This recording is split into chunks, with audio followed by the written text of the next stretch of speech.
finished shooting. I do films because I feel like it's my way of telling my own story, but the stories of others. And for me, it has been the most rewarding one in what has to do with creativity.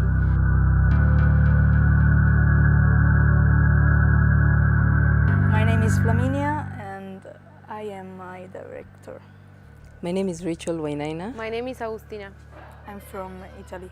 I'm from Uruguay. I'm a filmmaker, producer, stroke director from Kenya.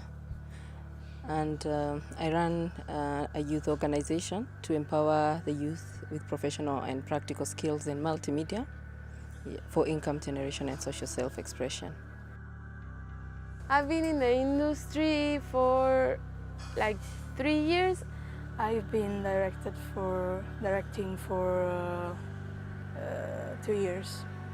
I've been in the filmmaking career for 12 years now. I used to work in advertising, like for advertising shoots, and I also I participated in one big film, and apart from that, freelance things like videos that people ask me to do. Take 3, action. I cleared high school and I wanted to be a journalist. I thought I wanted to be a journalist, but then I couldn't afford the fees to join any institute of higher education. So I moved out of my parents' house when I was 17 years old, when I finished Form 4, and I found myself going through hardships of life, living in one of the slums areas called Landmawe, and hawking in the streets of Nairobi.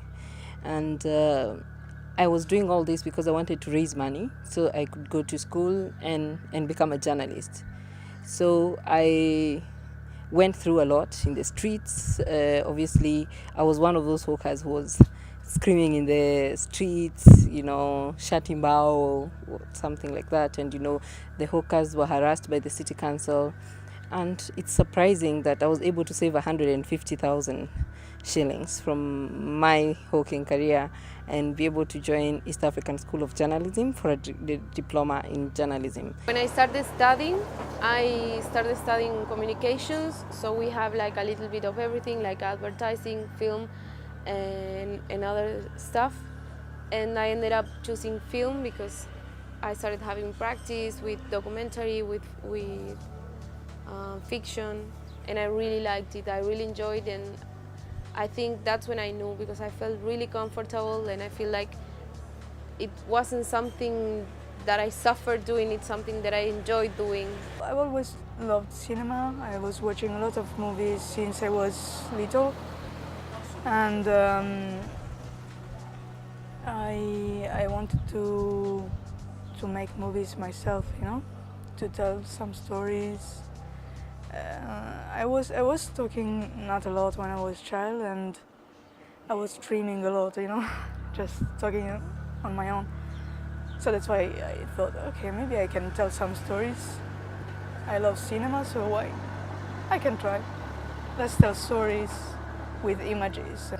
One of the biggest challenges I've faced in my life being a woman filmmaker is dreaming big and coming up with big projects and having to work with men who believe that you cannot accomplish the dream that you have. For example, when I started Film Village of Kenya, a 300-acre film project, Film City, many people did not believe in it. Even when I got the land, many people were surprised that I got that land. And most of my board is made up, actually all of my board is men apart from me. So even when we are speaking in the board, you find that people have that mentality that when men are speaking, a woman should not speak. I feel like sometimes people don't believe that women can do the whole job. Like they always feel like they need someone else. This college from USA in Texas requested a video for me. It was a video that was meant to bring, to convince USA students that Uruguay was a good country to make like an exchange in. So it was a video with kind of like a documentary about Uruguay, the culture, but also with working with ex-students. So I was doing it by myself as a freelance. And then one of the directors of the program emailed me and asked me if I needed someone else to like brainstorm with me, and I said like, no, I'm fine, thank you, like I think I can do it because I know the culture, like who's going to be better than a Uruguayan to make a video about their country, you know? So after a while they forced me to work with this other guy who was part of the USA college, like of the exchange program in Uruguay. He was also a Uruguayan, but I felt like, I don't know, I'm not going to say like discriminative, but I felt like they didn't trust a woman could do everything by themselves, like as a female director, so I got very pissed. Yeah, besides all those challenges, what drove me was I really had passion, and I had a clear vision of what I wanted to do. And I felt like I loved talking to people.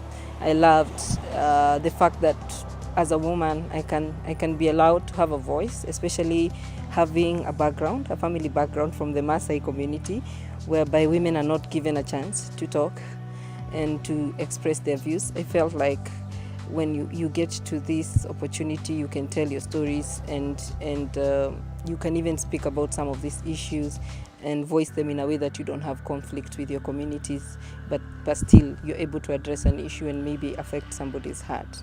I've overcome the challenges, I think, only by not letting them get into me. Like, you have to believe in yourself that you are good enough to do the work, to do this, to do that, and do not let anyone like get in your brain. Like if someone asks, do you need help? Do you want someone to help you with this job? And you feel like you can do it yourself, then say no and like go on. Like, trust yourself. I think that's the only way of overcoming challenges in filmmaking. Trust the process and trust yourself. You have to never give up because one day you will arrive and you will succeed. But if you don't give up, if you give up, Trust yourself and don't let competition get into your mind. Don't let doing better than others get into your mind. Just find your style and do what you like doing. Advise young actors young filmmakers to go for their dreams, but start slow, start small and grow. Don't go into it expecting to make billions of dollars within the first 1 year. Start small, crew in small roles, be an assistant, serve on set, do anything, and just go to set and get the experience. Have a mentor. Have a mentor to take you through the journey. It's a very stressful journey. Have someone to hold your hand and advise you, and then invest in networking. Network with people because these are the people who are going to finance you.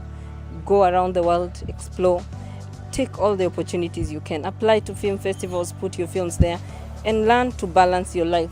Don't just see film as a creativity. Don't say that I'm so passionate that I don't have to live my life.